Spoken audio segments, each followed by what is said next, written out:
श्रद्धा से एक बेलपत्र भी महादेव को चढ़ा दिया तो 1 करोड़ बेटियों के कन्यादान के बराबर फल प्राप्त हो जाता है। इतनी बड़ी महिमा बेलपत्र की है। इसी ग्रंथ में लिखा है कि हर प्रकार की सामग्री का अभाव है, यदि 2 चीजें आपको मिल गई हैं, एक जल और एक बेलपत्र, भगवान महादेव अति प्रसन्न हो जाते हैं इन दोनों को पा करके, क्योंकि जलधारा शिव प्रिया, भगवान महादेव जल से प्रसन्न हो जाते हैं। इसी ग्रंथ में लिखा है कि भगवान को एक बेलपत्र चढ़ाने से 6 महीने तक फूल चढ़ाने से जो पुण्य प्राप्त होता है उतने फल की प्राप्ति हो जाती है। आप लग के 6 महीने पुष्प चढ़ाए महादेव के ऊपर, एक भी दिन एब्सेंट न होने दें। 6 मास तक फूल चढ़ाने से जितना पुण्य प्राप्त होता है, शंकर जी के ऊपर सिर्फ एक बार में एक बेल पत्र चढ़ाने से उतने फल की प्राप्ति हो जाती है। तो बेल वृक्षों का तो अभाव नहीं होना चाहिए। वहां अकाल दुकाल नहीं पड़ते, महामारियां नहीं बढ़ती।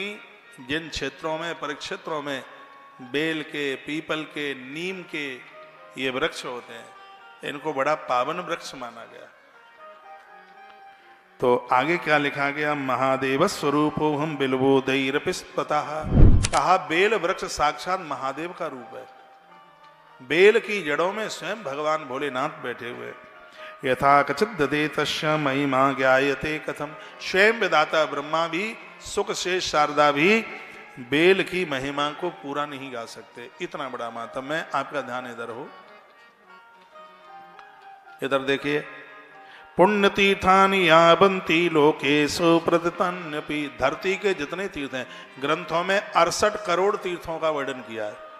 ग्रंथ में लिखा है कि बेल की जड़ों में 68 करोड़ तीर्थों का वास है।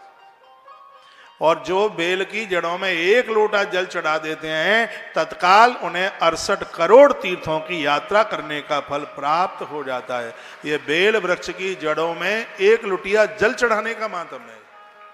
क्या लिखा है, पुण्य तीर्थानि यावन्ति लोकेषु प्रतितन्यति, तानि सर्वाणि तीर्थान्ति बिल्वमूले बसन्ति।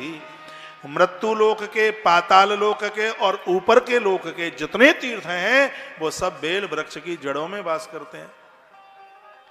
चोटी से लेकर के तलवे तक जितनी की हाइट है, इतना सफेद धागा बेल वृक्ष के तने से बांध करके लोगों की आयु बढ़ जाती है, उम्र बढ़ जाती है।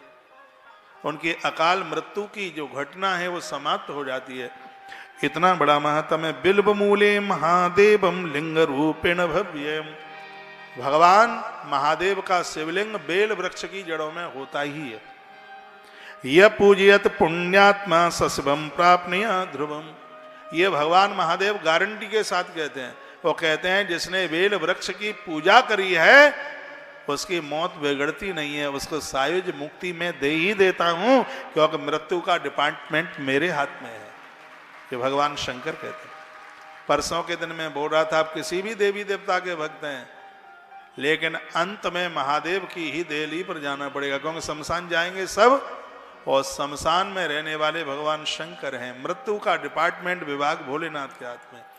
जितने भी ये वानप्रस्थी बैठे हैं, मैं तो वैसे सबको ही कहना चाहूंगा, गुरु मंत्र में कोई भी मंत्र आपको मिला हो, ओम नमः शिवाय प्रत्येक दिन बोलिए, क्योंकि इस मंत्र को बोलने से बचपना, जवानी और मृत्यु तीनों के तीनों सुधर जाते हैं।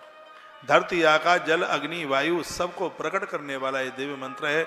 ओम सूक्ष्म मंत्र है और नमः शिवाय स्थूल मंत्र है।